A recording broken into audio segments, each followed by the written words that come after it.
Hello hi everyone అండి. ఇవాళ recipe సగ్గుబియ్యం ఉప్మా.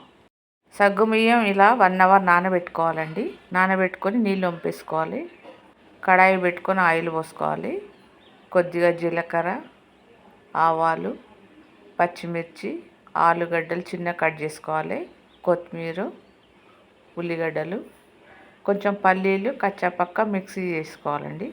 ఆయిల్ వేడెక్కాక ఆవాలు వేసుకొని పచ్చిమిర్చి, ఉల్లిగడ్డ, ఆలుగడ్డలు ఇవన్నీ వేసి మీడియం ఫ్లేమ్లో పెట్టి ఉడికించుకోవాలి. కొద్దిగా అల్లం పేస్ట్, పసుపు, ఉప్పు వేసుకోవాలి. వేసి కలపాలండి.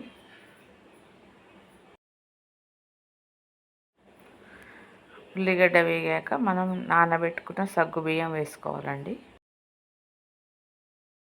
చిన్నగా సిమ్లో పెట్టి కలుపుకోవాలండి. మంచిగా కలుపుకున్నాక కొద్దిగా పల్లీల పొడి వేసుకోవాలండి. కొంచెం పల్లీలు అలా అలా తగులుతూ ఉంటే బాగుంటాయి. మరీ మెత్తగా చేసుకోవద్దు పొడి. కొంచెం కొత్తిమీర వేసుకొని స్టవ్ ఆఫ్ చేసుకోవాలండి.